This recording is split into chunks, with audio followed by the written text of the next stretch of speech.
Ju shikues të dashur, po vazhdoni të shoqëroheni me emisionin Express.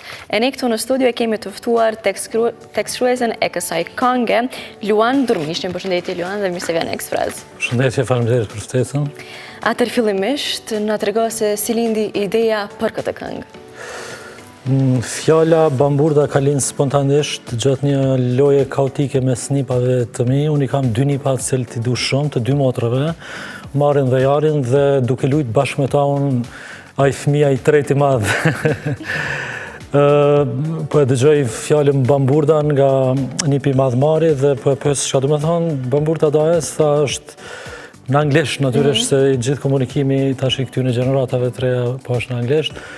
Tha është një lojë kaotike, një personazh që don me fitu, që i thënë rregullat, etj. Dhe ishte tetë ngacmuese dhe kjo më çoi drejt një ide që ta transformoj në muzikë. Do të thonë krijova muzikën, tekstin bashkë me Marin, nipin e madh, dhe kështu lindi u kriju Bamburda. Pra, do me thonë Bamburda ka lindur nga një moment spontan, familjar, po sa shpesh ju ndodh që ju të inspiroheni për këngët e juaja nga situata kaq të papritura? Zakonisht inspirohem nga situata shumë papritura, aty ku e marr inspirimin. Do me thonë nuk dihet, unë nuk jam artist i cili krijues i cili krijoj domosdoshmërisht duhet të krijoj çdo javë, çdo ditë ose çka po diun nëse çdo muaj. Do të thonë pres momentin, inspirimin. Po fjala Bamburda fillimisht nuk ishte një kuptim të qartë. Sa është e rëndësishme për ju që një këngë të ketë domosdoshmërisht kuptim racional apo ndonjëherë mjafton domethënë vetëm ajo ndjesia që jep kënga? Në fund të fundit edhe muzika është një garë e cila gjatë rrugtimit krijimit të saj, domethënë gjithmonë kërkon gjetje, thyrje rregullash, jo patjetër domosdoshmërisht duhet ta kuptosh, po në këtë rast te Bamburda ku e mori edhe vetë kuptimin me tekstin, atëherë unë e transformova në një lojë kaotike. Praktikisht Bamburda është një lojë gëzimi, një rrugtim i cili një ritëm i cili çon drejt një rrugtimi dhe komunikimi të lirshëm, pa kufin dhe rregullat. Unë jam fans shumë i madh i muzikës elektronike, se për publikun dihet që kam qenë tërë këto vite tenar në muzikë klasike, kam studiu muzikën klasike, por muzika elektronike më ka pëlqyer shumë dhe kam shkuar në festivale shumëta në rajon dhe në botë të muzikës elektronike, dhe kjo është arsye pse jam bashku këto 2 zhanre, duke bashkangjitur edhe disa elemente të muzikës klasike, sepse baza është gjithmonë te muzika klasike në rastin e muzikës time. Po si mendon se u prit kjo këngë kaotike nga publiku? Sot është shumë lehtë me identifiku se kush ndëgjon, ku po ndëgjohesh, sidomos me këto platformat tona, platformat muzikore si Spotify etj. Kënga po dëgjohet gati në të gjithë botën dhe në rastin e Bamburdës shteti i parë që është në top list është Turqia. Turqia? Do shta për shkak të fjalës burda.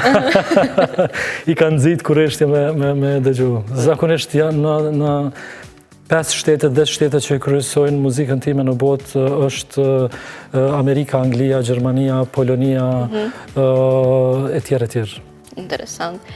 Ju e përshkruani Bamburdën si një kaos të gëzueshëm.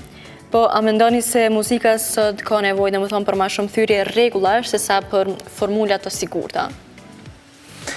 Nuk di çka të them, unë artin ose muzikën e fillimisht e përjetoj si ndjen. Do të thonë, është shumë personale, kur nuk bëj kalkulime, vetëm sa kam qenë në karrierë të muzikës klasike, kam qenë në korniza, në rregulla, sepse muzika klasike ka shumë korniza dhe rregulla, shumë strikte.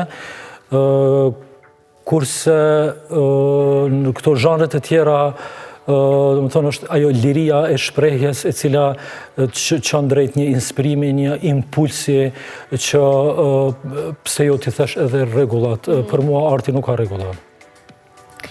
Në këtë projekt jeni përfshirë si kompozitor dhe si tekst shkrues në bashkëpunim me Tomor Kuqen dhe Mar Islamin.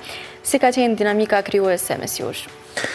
Unë në fakt i krijoj këngët e mia kryesisht prej linjës së vokalit ose ndonjëherë edhe leitmotivet.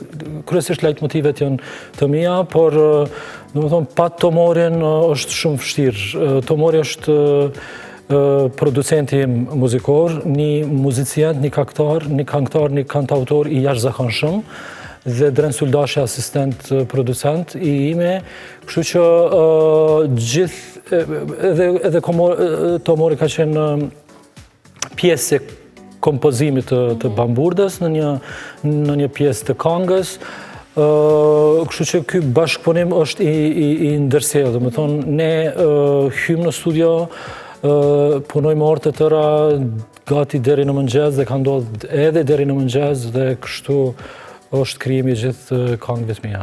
Po. Ky proces i jashtëzakonshëm. Do të thonë Bamburda është një projekt që fton në komunikim të lirshëm, pa kufi e rregulla. Do të thonë kjo vjen që është një reflektim i gjendjes suaj artistike. Mund të themi që është një reflektim i gjendjes sime artistike, sepse unë edhe në festivale ku shkoj, sidomos e muzikës elektronike të cilat e kanë bazë që atë lirinë e shprehjes, vallëzimin ton personal e ku ta di unë. Kështu që unë jam person që kam qenë, jam dhe do të mbetem gjithmonë artist që kam dëshirë të thyej rregulla. Nuk i friksohem asnjë ndryshimi në art, sepse në fund të ditës kur gjitha artet bashkohen, mendoj që aty ndodh mrekullia. Po duke pa rrugtimin tuaj deri më tani, a ndjeni se jeni më të lirë artistikisht sot se sa në fillimet tuaja? Absolutisht, unë tani jam komplet, mund të them që jam Luani i vërtet dhe bëj atë çka unë dua dhe jo dhe në asnjë moment me imponime. Pas Bamburdës, a mund të presim projekte të tjera që ndjekin këtë frymë kaotike dhe eksperimentale, apo do të ketë një kthesë tjetër në stilin tuaj? Nuk do ta kisha quajt frymë kaotike, do ta kisha quajt më shumë një stil timin, një identitet timin, prej të cilit është akumulu një mori vitesh dhe tani po ndodh ajo që unë kam dashur tani jetën time, ku shumë pak njerëz e kanë ditë dhe jam kthy pasionit tim. Po cilat janë planet tuaja për në vazhdim?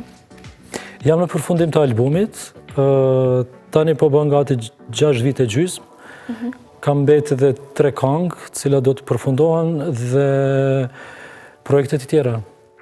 Atë Luan, faleminderit shumë për gjitha këto informacione që i ndohet me ne, shumë suksese ty. Faleminderit për ftesën dhe për mbështetjen e vazhdueshme këtë veja që ka bërë për mua tanë këto vite. Faleminderit shumë.